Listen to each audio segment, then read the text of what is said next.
Bienvenue sur Africa 24 en ce premier jour de l'année 2015. L'ensemble de la rédaction tient d'ailleurs en ce jour spécial à vous présenter ses meilleurs vœux.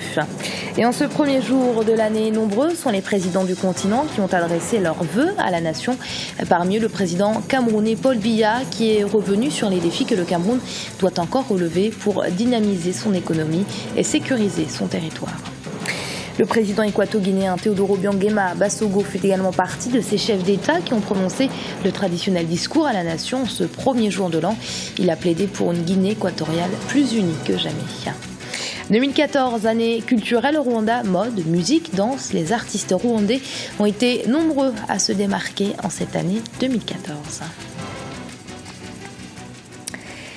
À l'occasion de la nouvelle année 2015, le président camerounais Paul Biya a adressé ses vœux à l'ensemble du peuple. L'occasion pour le chef d'État de revenir sur les faits marquants de cette année et sur les chantiers à réaliser pour 2015, à savoir la lutte contre le groupe terroriste Boko Haram, mais aussi la dynamisation des finances nationales de la première économie d'Afrique centrale.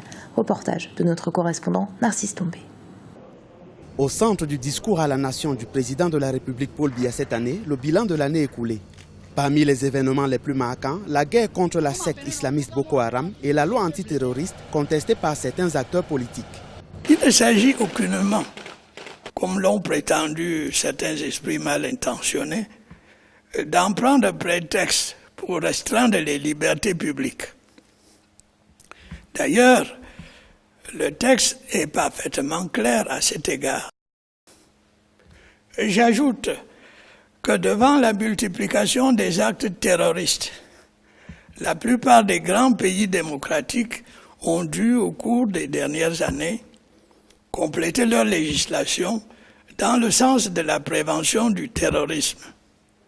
Ce faisant, ils se conformaient aux recommandations des organisations internationales. Pour les années à venir, le président Biya invite ses compatriotes à mettre l'accent sur la transformation locale des matières premières afin d'apporter plus de valeur ajoutée à l'économie nationale. Il n'y a pas de raison valable à notre lenteur à développer des industries de transformation de nos matières premières d'origine agricole. Outre l'avantage que nous pourrions en tirer en termes de valeur ajoutée et d'emploi, la transformation sur place contribuerait au rééquilibrage de notre commerce extérieur, structurellement déficitaire. En 2014, la carte sanitaire du Cameroun s'est enrichie de 3 nouveaux hôpitaux de référence. Environ 1 000 milliards de francs CFA ont été investis dans les grands projets structurants et 283 443 emplois ont été créés pour la jeunesse. Le président de la Guinée équatoriale, Teodoro Obiang-Nguema Basogo, s'est également adressé à la nation équato-guinéenne en ce début d'année 2015. À travers ses vœux, il a plaidé pour une Guinée équatoriale unie et prospère qui a entamé au mois de novembre dernier un dialogue national entre l'ensemble des forces politiques du pays. Reportage de notre correspondant Serge Kofi. Les traditionnels vœux du président équato-guinéen pour la nouvelle année 2015 restent dominés par un appel à l'unité et la préservation des acquis de 2014. À l'entame de ce traditionnel exercice médiatique, le président Obiang-Nguema Basogo a rendu hommage au peuple équato-guinéen pour son rôle exemplaire dans les différents processus qui ont conduit le pays à une stabilité politique. Pour le chef de l'État Obiang-Nguema Basogo, la réussite du récent dialogue opposition-gouvernement est un pas positif pour le renouveau démocratique attendu en Guinée équatoriale. Après avoir salué l'action du gouvernement sur les acquis de l'année 2014, le chef de l'État a évoqué les grands défis de 2015. Ebola est une maladie de portée mondiale que nous devons affronter à travers l'éducation et l'action collective pour sa totale éradication. C'est pour cette raison que nous nous sommes engagés à organiser la Coupe d'Afrique des Nations de football. Non pas pour pénaliser le peuple, mais pour montrer au monde qu'on peut vaincre cette maladie. Dans son discours, le président équato-guinéen n'a pas occulté les rapports des pays africains avec les anciennes puissances coloniales. Il dénonce l'ingérence souvent notée dans les affaires des États africains. Pour la grandeur de la Guinée équatoriale, nous tous, équato-guinéens, devons penser à la grandeur de son unité et renforcer ses institutions et ne pas tomber dans l'intoxication destructive de ceux qui veulent voir l'instabilité de notre pays. Le 5e dialogue national que nous avons clôturé en novembre dernier renforce notre unité nationale. Au cours de l'année 2015, le président équato-guinéen veut s'atteler à réduire davantage les inégalités sociales, préserver et améliorer son modèle de développement et son plan visant à faire de la Guinée équatoriale un pays émergent d'ici 2020. Boko Haram, un groupe terroriste qui fragilise toujours autant la sécurité du Nigeria, malgré les différents sommets initiés internationaux et continentaux et qui plaident pour une mutualisation des efforts pour mettre un terme aux agissements de ce groupuscule.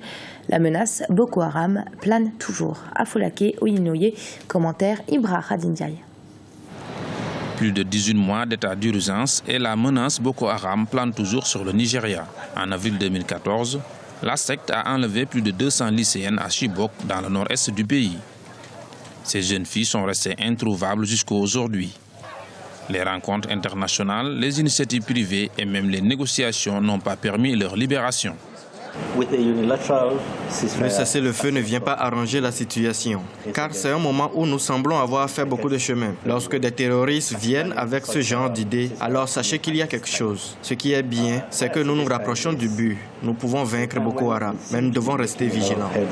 Si Boko Haram dicte sa loi, le Nigeria est tout de même venu à bout de la fièvre à virus Ebola. Le pays a enregistré son premier cas en juin 2014. Le système sanitaire, malgré la grève en cours, a pu contenir la maladie. Seulement 20 cas ont été recensés, dont 8 décès. Le virus est parti pour l'instant. L'épidémie a été vaincue. C'est une histoire spectaculaire qui montre que le virus Ebola peut être contenu. Nous avons gagné une bataille. La guerre ne se termine que lorsque l'Afrique de l'Ouest sera déclarée indemne de la fièvre Ebola. En même temps, le pays se prépare activement pour les élections générales et présidentielles. Le président Goodluck Jonathan est candidat à sa propre succession. L'année 2014 a également été marquée par les réformes engagées par l'État dans le secteur du sport, notamment le football. Réforme dans le football, réforme également dans la gestion des finances publiques. Le gouvernement fédéral a annoncé en novembre 2014 son intention de réduire de moitié les subventions sur les produits pétroliers en 2015. Ce n'est pas la première fois que le pays connaît une baisse du prix du pétrole et ce ne sera pas la dernière. Mais contrairement aux autres fois, nous avons effectivement commencé la restructuration et la diversification de cette économie. Si vous regardez, vous en verrez la preuve. Selon le gouvernement, la baisse constante du prix du pétrole le contraint à réduire les ambitions de son budget. Dans son programme, il envisage de poursuivre la réduction de la subvention du pétrole jusqu'en 2017. Au Soudan, premier jour de l'année, en ce 1er janvier, mais également et surtout célébration de la fête nationale, et ce depuis 1956, année à laquelle le pays a gagné son indépendance. Dans une allocution prononcée à l'occasion du 59e anniversaire de cette indépendance, le président soudanais Omar el-Béchir a rappelé ce mercredi que les élections générales au Soudan auraient lieu comme prévu en avril 2015. Il a invité toutes les forces politiques du pays à se tenir prêtes. Les acteurs de la culture ont été beaucoup plus actifs en 2014 qu'en 2013 au Rwanda. Stylistes, artistes, chanteurs, peintres et autres. Retour sur ces artistes qui ont fait l'actualité culturelle du Rwanda avec ce reportage de notre correspondant Olive Adjakotan. L'actualité culturelle a été riche en couleurs en 2014 au pays des 1000 collines. Le secteur de la mode vient en tête. Une dizaine de défilés organisés pour valoriser les talents des stylistes locaux. Le Rwanda a même été admis au Conseil de la mode du Commonwealth. Toutefois, des défis infrastructurels restent à relever. Kigali Fashion Week a pris de l'envergure aujourd'hui, donc nous avons besoin de grands espaces et des partenaires pour nous financer. La musique aussi s'est illustrée de fort belle manière en 2014. Le concours national des artistes chanteurs de cette année a suscité un réel engouement au pays des 1000 collines. Djepoli a été le lauréat de cette édition. La musique rwandaise connaît une renaissance aujourd'hui. Les artistes locaux sont en train d'évoluer. Ils sont en train d'apprendre à bien faire le live. Ils apprennent à comment se comporter en tant qu'artiste et comment tenir une performance sur scène et devant un grand public comme ça. Donc je crois que c'est ça qui fait vraiment la différence. Didier Awadi, l'une des stars mondiales de la chanson, a même fait un tour au Rwanda durant cette année. En 2015, la vedette Stromae pourrait donner un spectacle au pays des 1000 collines. Et ce journal a été préparé par l'ensemble de la rédaction. Merci de l'avoir suivi. Restez sur Africa 24. Dans un instant, une nouvelle édition de l'actualité.